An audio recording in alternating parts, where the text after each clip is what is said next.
Solar and lunar energy. This is not about gender. Women have solar energy. Men have solar energy. Women have lunar energy. Men have lunar energy.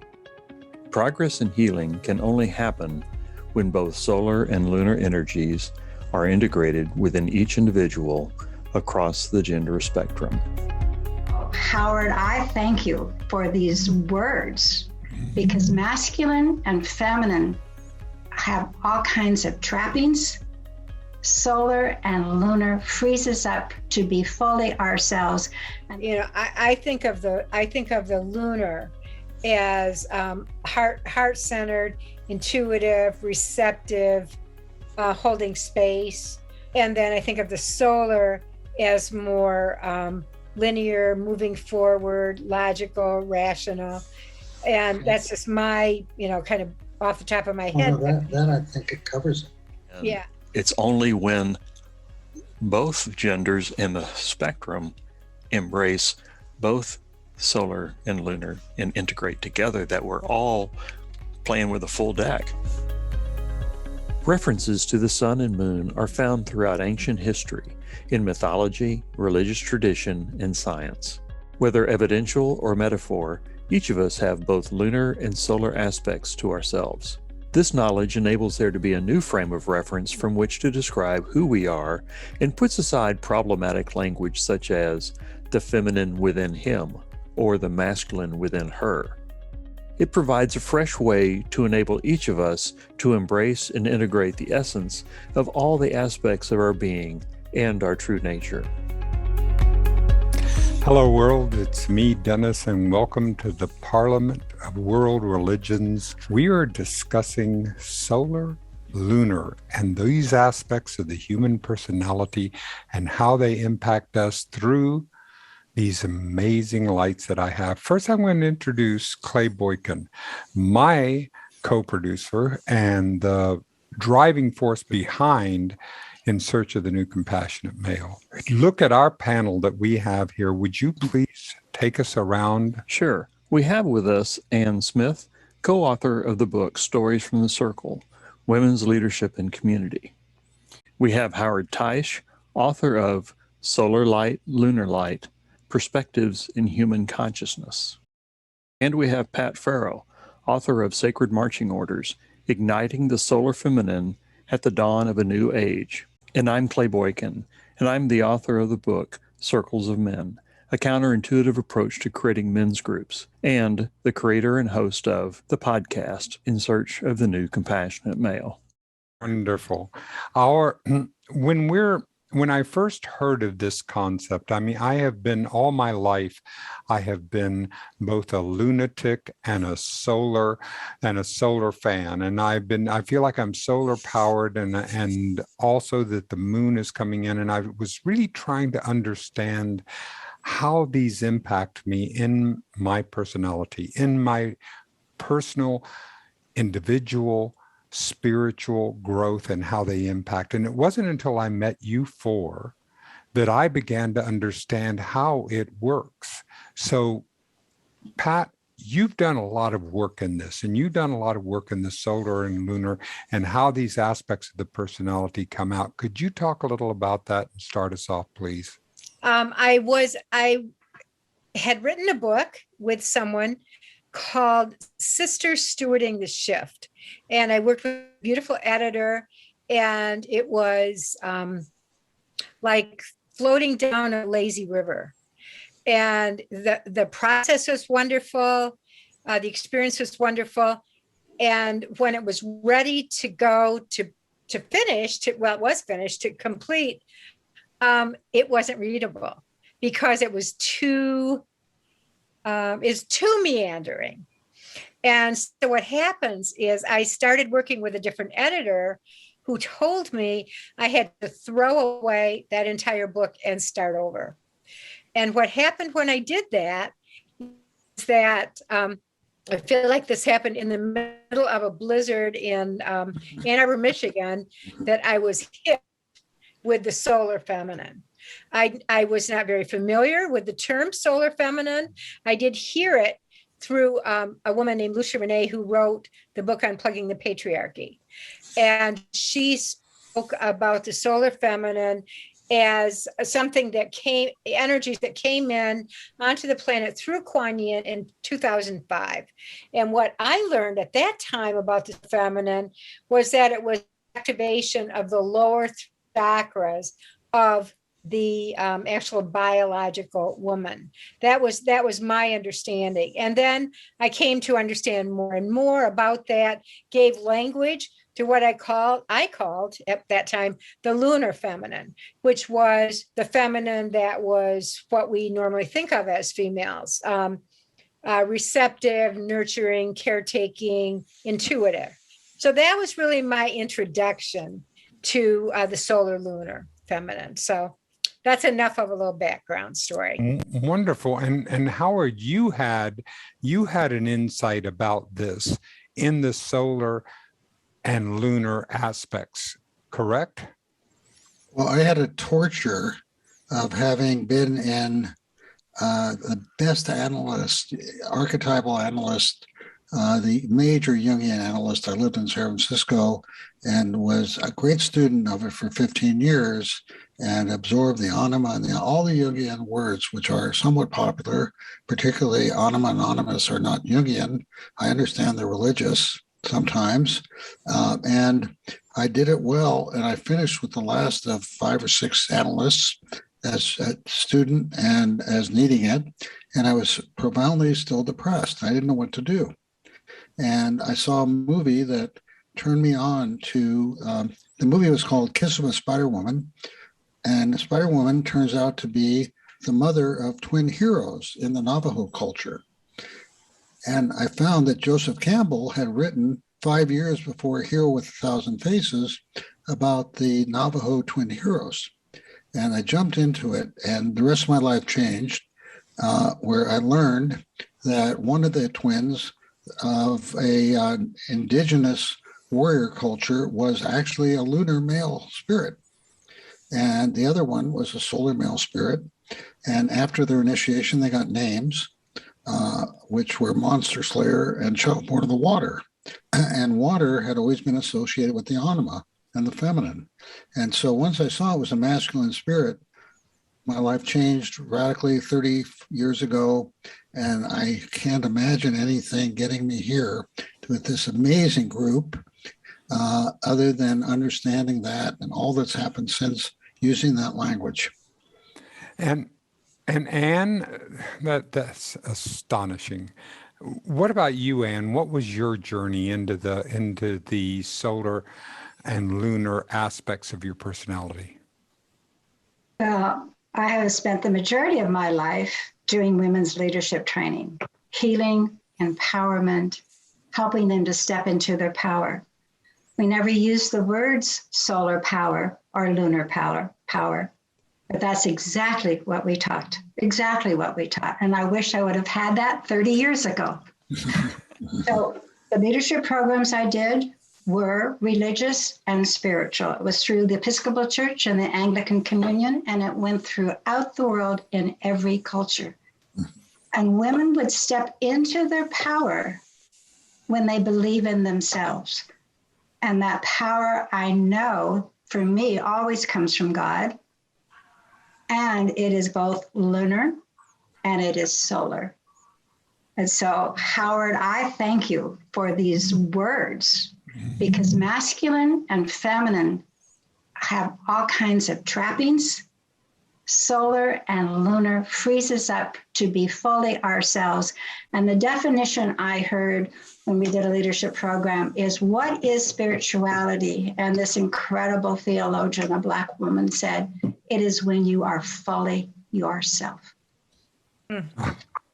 There's such an integration there. You felt that, haven't you, Clay? I mean, you and I were on the air when we first heard this concept, and it absolutely rocked me.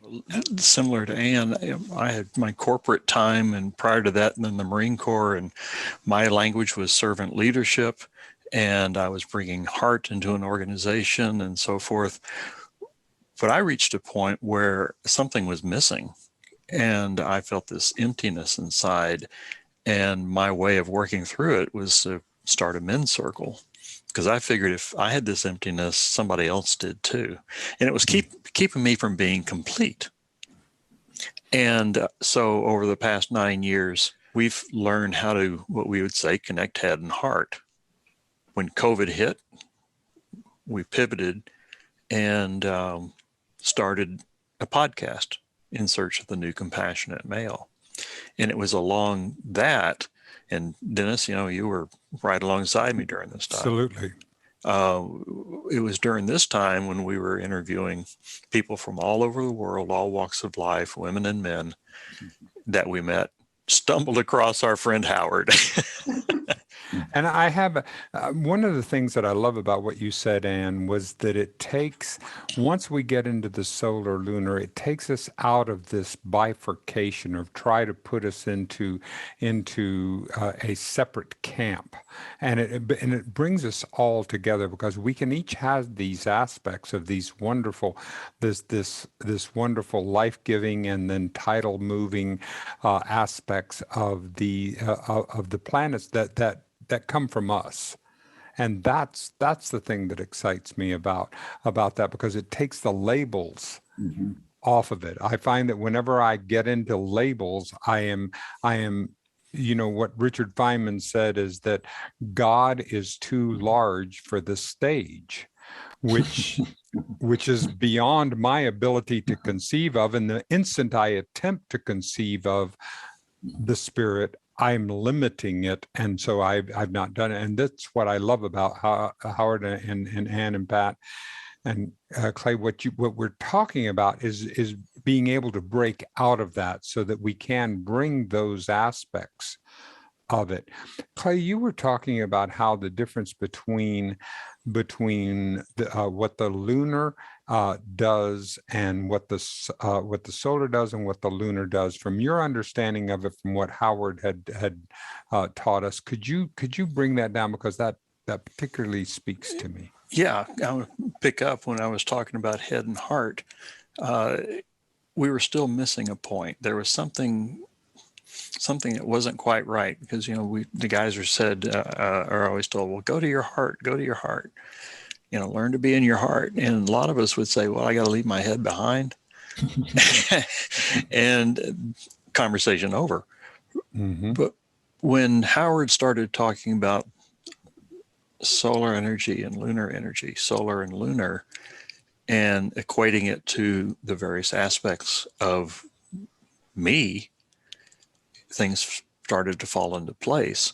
And one of the most profound things that Howard said during one of our podcasts, and of course I knee-jerked at the time, being an old Marine, but he said, Clay, the lunar leads and the solar executes. And I thought about that for a moment, and I said, he's absolutely right. Leadership is from here. And it just became so clear, because what happens? We're all up here in our heads. We're cut off at the neck, and we're trying to lead and execute up in our heads. And we've forgotten this whole part of our being. And we've left the heart and soul in the dust. So when Howard talks about solar energy, lunar energy, it really, really resonated with me. Pat, you've seen the rise. We're seeing all around the planet. I was born in Mexico. Mexico has 50% of its legislature is women. Mexico, macho Mexico, 50% of my country's is women. We're seeing it in Chile with an entirely new constitution that they've written, that they're written to include. So we're seeing the rise of the divine feminine. We're seeing the rise of this around the world. You're seeing that too, right? I mean, you've been here through this process, haven't you? Well, that's kind of my thing. I wrote a book back in 2009 titled "What Happens When Women Wake Up," and I've been watching women wake up for a long time, and there's an exponential expansion to that. But I'm also watching men move into their hearts. And my lens of the solar lunar is that expression and connection with the heart, to me, is the lunar.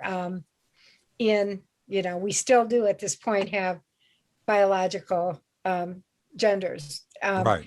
And so the rise of the feminine, and that is, to me, women standing in their power, and then also connecting as they step up into their power.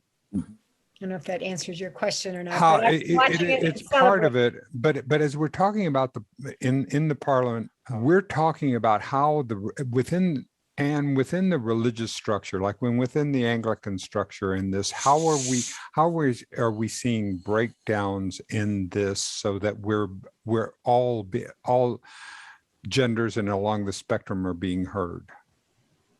Or not. And I want to say that real clearly. There is not women's equality in the world. Women's voices are not at the decision making when it comes to allocation of money, when it comes to should we go to war, should we be able to do the conflict resolution. There is a UN resolution by the Security Council called 1325 that has called for that 10 years ago, 20 years ago. The violence against women has increased. There's an awful story coming out of Afghanistan. The women gathered together. They raised $1 million to get the women leaders out of Afghanistan because they knew they would be murdered. They're being murdered. We certainly see some improvements, but in the crisis of the violence against women and nature, it is not nearly enough. And so this is where women need to have their solar power. Men need to have their compassion for what's going on with the women in the world and the environment, and we all need to work together. To me, what is so good about solar lunar, it is complementary. Howard, you gave us that word, and I loved it. We can use both of those qualities, all of those qualities, when it's needed, and we don't need to ever be divided again. But I think we are fooling ourselves if we believe that there is women's equality anywhere in the world, because there's not, even in the Scandinavian countries. So yes, there's becoming more and more, but the allocation for women's programs, for women's resources, et cetera, is not happening.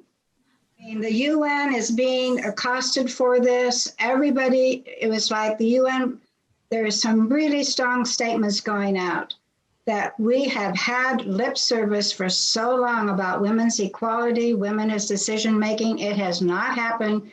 And now show us the money and let us be at the table and listen to us and take us seriously. That's the message. So there's no women's equality. There's just none.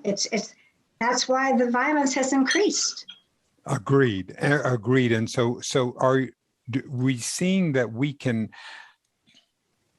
this gives us our opportunity to be able to say, okay, let's take a look at it and let's see how can we move. Is the conversation different today within the leadership ranks than it was 20 years ago? Are we starting to see the conversation begin to evolve there?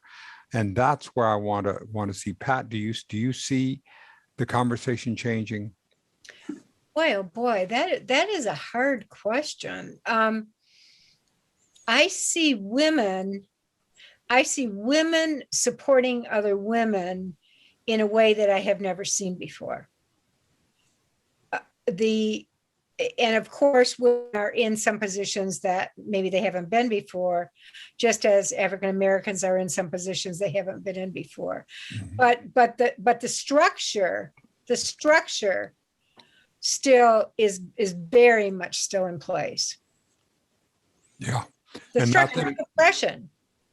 And I have to say, I just want to jump, and even the language, when we constantly say our prayers and when we do our worship, it is usually God the Father or Lord. It is very hard. Mm-hmm. And we've been working on this for years to change the language for as God as Mother, Father, or she, exactly. he. And Whereas- so again, and when that is constantly, and we're doing a panel at the Parliament that is, when we honor the divine feminine, we will stop violence against women in nature. And it is so important to do that. And it's also very important to have this new language, have this new concept that Howard has given me, for me to be in touch with my solar and my lunar, and to have everybody freed up to work together. If I can, I'm sorry. Please go ahead, Yes, Pat. if I can speak into this, your word complementarity, which is a word I'm totally in love with, that I heard from you, Howard, is to me, it's a dance. And in a dance, they're moving together, complementing one another. So that, I think, is what is so beautiful about the idea and the energy of lunar solar, is that it becomes a dance rather than a war. Rather than the war of the sexes, it becomes the lunar and solar dancing together, or both lunar and solar within both genders. And I know we have many Right. genders. You know, what really hit home for me was, as Howard was explaining, the lunar male and the solar male, the lunar female and the solar female. And what that brought to mind was, we guys are trying to reach down and integrate lunar with solar. Women are reaching up to embrace the solar and integrate the solar. The only problem is, we guys are resisting this move to integrate the lunar, and then we're pushing the women down, forcing them to stay more in their lunar energy. And it's only when both genders in the spectrum embrace both solar and lunar and integrate together that we're all playing with a full deck. Yes. Yeah, I'm sorry, I have to say something here again. I have to. I agree so much with what you just said, Clay. Rather than reaching up, we've lived with a transcendent God for a long time.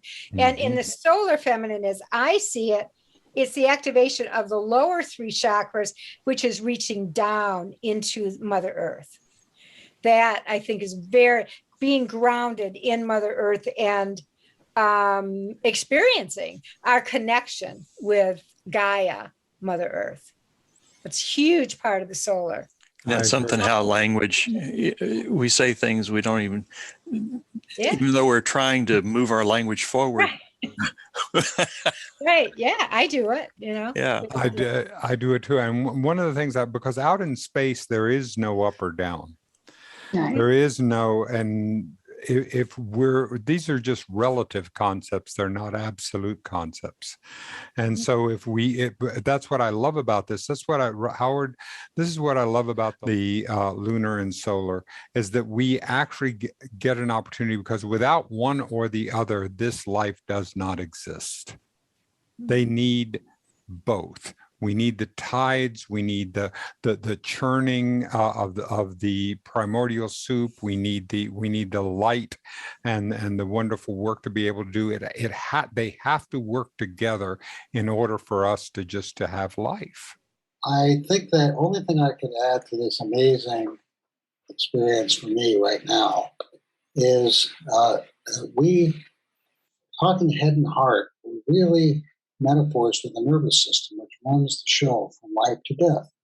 And so it's a whole system that when we talk about one or the other, I'm still missing the nervous system.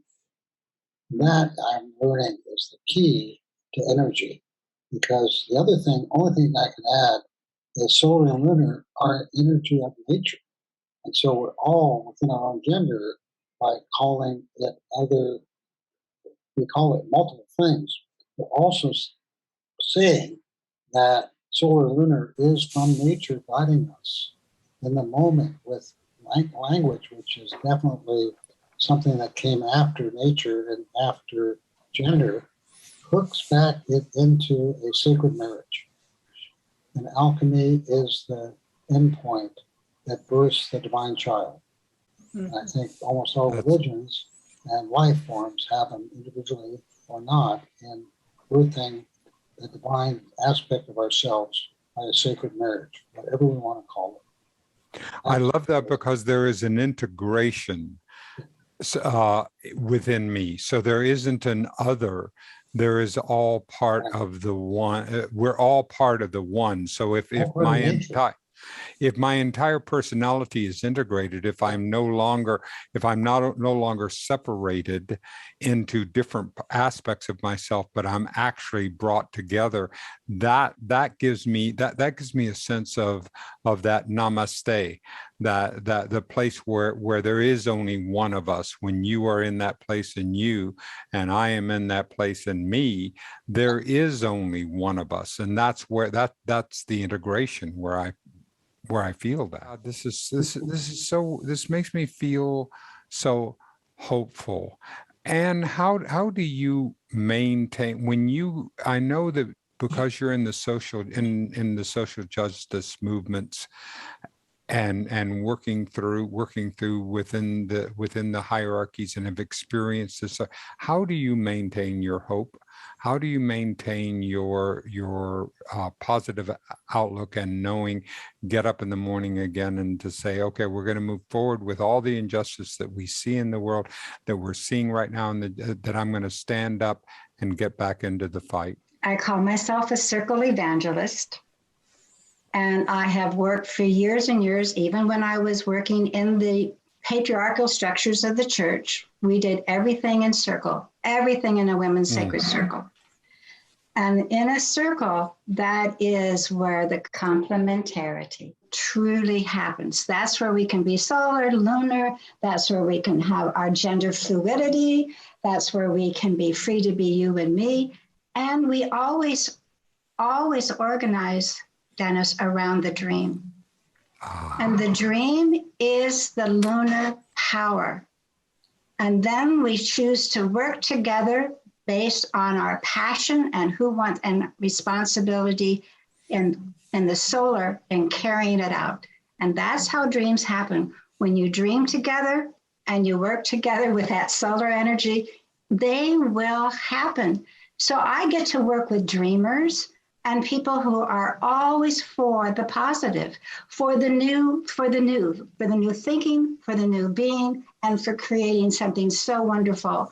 And we know it just doesn't make the news, but Howard, we know it's a happening. We're going to tell it. And our news doesn't always get into the news, but I'll say in the women's circles, we know what's happening. And we know that the lunar power is just as powerful as the solar power.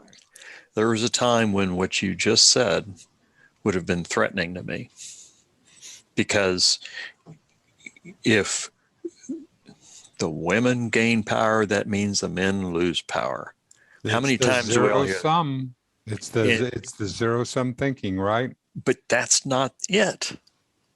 It's a yes and. Yeah. Yes, and bringing the richness of both together create something neither one of us would have ever dreamed of. So thank you for saying what you just said. Thank you. I mean, that's synergy, isn't it, Howard? Isn't that the I'd principle? say that is an example of what happens physically at childbirth, when the two species came together and produced a child, and that is just multiplied, and now we have an opportunity with consciousness and the crises involved to return back to that mindset of creation. And each one of us, and as a world, create something like happened back then in some new version with consciousness. That's amazing. It is and I love this opportunity to be able to see this. You know, I think of that sperm and that egg, and watching watching that go through the DNA, divide and grow and create and see how we're doing it. And we can do that same thing in our consciousness. It isn't merely in the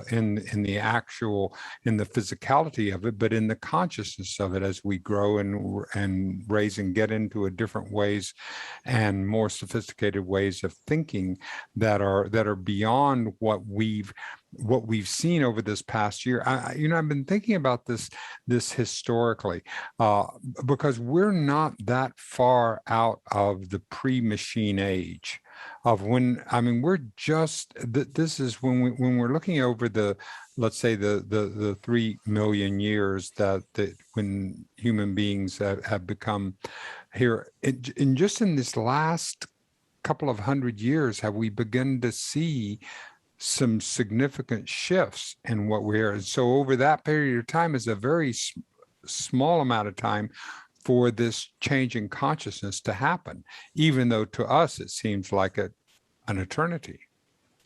I can comment. When Watson and Crick discovered DNA, they discovered the secret was complementary pairs. And that is what made the acknowledgement that is nature, complementarity. And that's what made what DNA is, and some of the misconceptions that have actually pointed out that epigenetics, the environmental signals, are what activates, in addition to the DNA as its partner, which all came out of that.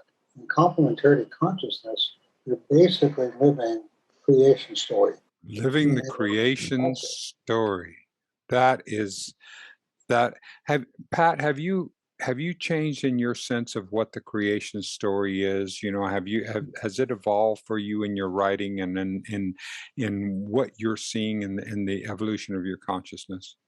That's a heck of a question. I was raised Catholic, so I knew it well. I knew it well, and that gosh darn Eve, she ruined everything for everybody. I knew it well. And then I happened to come across these other creation stories, and some of them included goddesses and Mother Earth. And I'm going, oh my gosh, maybe I'm not so bad. So I guess that's as much as I have to say about that right now. It is an extraordinary process in that for me.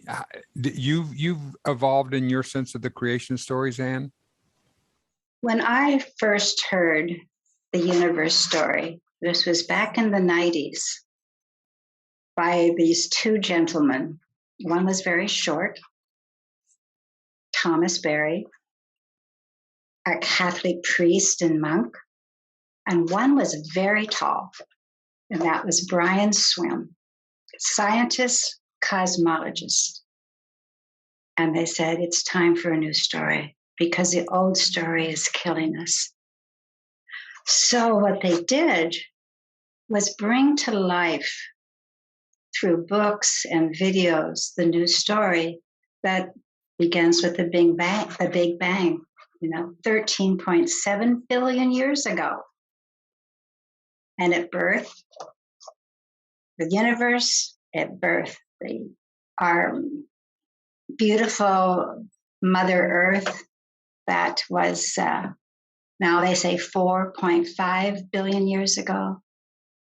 And it birthed us 200,000 years ago. And what this story has done is brought us into relationship with the stars, the sun, the moon,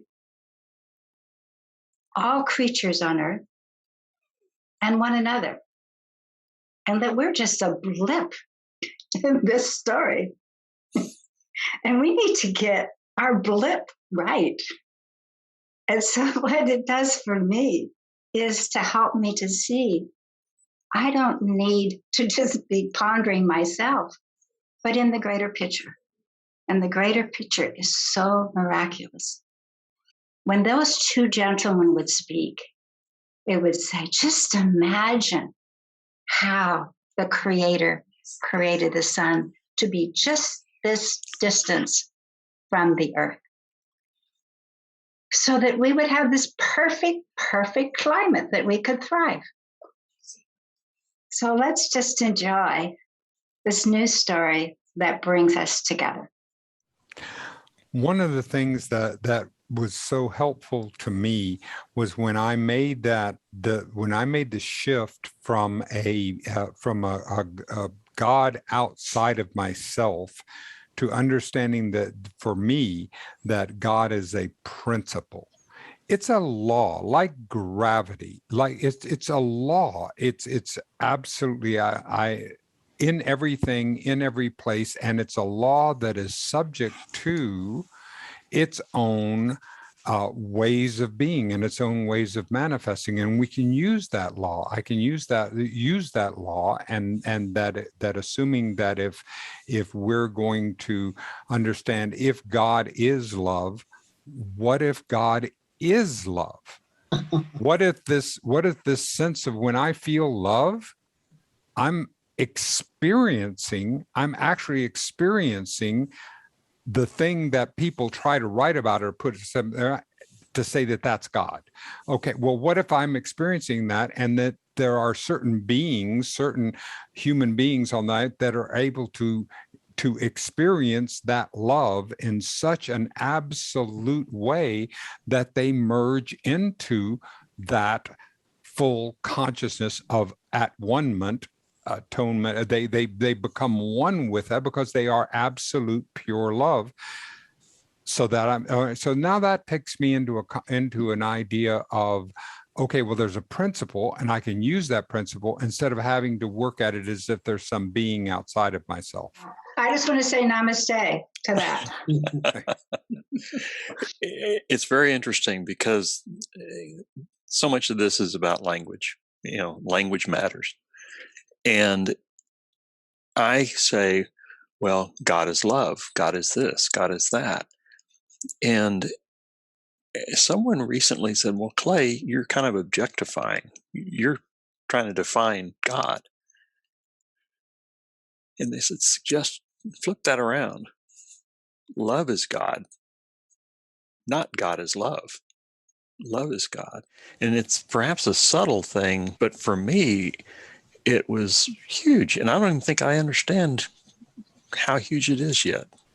As humans who've left imagery secondary to language, and we're all built on light. That's just what we're made of, and matter, light and electrons. Light is love and God. I think that probably the biggest metaphor for love is light. And so understanding those complementary lights of nature and then embracing them as humans with consciousness, that they're there unconsciously, you get the synchronicity of alignment, that using this language, because we're social animals who've used language as part of it, and to bring back language and imagery into an alchemy of oneness, when the complement is there, to me is the continual eternal search. Absolutely. And this gives us our opportunity to really to both heal and to come into a new way of relating with one another, and to a new way of offering one another the kind of compassion that we know that is there. Oh, and any closing words that you'd like to share with us on your lunar solar experience and what this is going on in your life right now? Excitement when young people hear this. The excitement, they get it immediately. Mm-hmm. The whole he and her, gender fluidity. They are so tired of us old people and trapping them into this lack of really being who they are fully meant to be by God. And so the excitement is what this is going to unleash for us as older people, Yep. But the permission it gives younger people to be free to be themselves. The other day, I was on a taping that At the very end, I said, and how are we going to bring the young people along? And a woman on the panel said, that's the wrong question. How are the young people going to bring us along? Well said. Patricia? What seems to want to come through is 4 words: lunar, solar, complementarity, and dancing. Yeah, and we need the men. We need you guys. We need you guys to really, the lunar aspect was never taken seriously. It was always seen as not powerful, right? Right. And so Howard, when you said that for us to save the world, the lunar needs to lead, yes, and the solar executes. And I was just like, wow, that is so important because it is coming from our dreams, our spirituality, our love, our compassion. And then we carry it out with the clear thinking, the action, the movement, and going forward together. Because you all have the dreams. All men have dreams. All men have compassion. They're getting in touch with it through, but they all have it. We haven't given people permission to really tap into their potential. You're so right. You're so right. And again, that's what I'm finding in talking with people all over the world. We guys have got this burn inside of us. And you've heard me say it before. We've got this burn and we can't quite define what it is, but we know we're pushing it down. And so we're showing up in the world, not complete. No wonder we're doing what we're doing because we haven't integrated it all. Oh, God, what a wordsmith. Howard, thank you so much for the hard work you have done over the course of your life, the digging deep within yourself to bring this forward and to channel this through so that we could have your aspect of it so that we could then take it as our own. That's one of the things that I love about your work is that it is so open source. You are here, everything that you do, you want everyone to make use of rather than holding on to it as your own. Your generosity is astonishing. I'm here at the Parliament of the World's Religions where the Solar Lunar lives. Back in the world where I met you guys is where the Solar Lunar lives also. Being here is an opportunity at the world level is also where the Solar Lunar lives. In humbleness, this is beyond my words. Thank you, Howard. Thank you so much, Clay. I'm really grateful to have met Pat, Howard, and Ann. It's been a really growth opportunity for me, and it's added such texture and dimension to the work that I do in search of the new compassionate male. Thank you, everybody. And so lovely to see you, Patricia, Howard, Clay. And thank you, everyone, for spending time with us on this track, The Parliament of World Religions. We'd like your thoughts, so please feel free to contact us at any of the following email addresses: Ann Smith 7144@gmail.com, Patricia M. Farrow @gmail.com, Howard@solarlunar.com, Dennis@DennisTardan.com, or Clay@ClayBoykin.com. Thank you.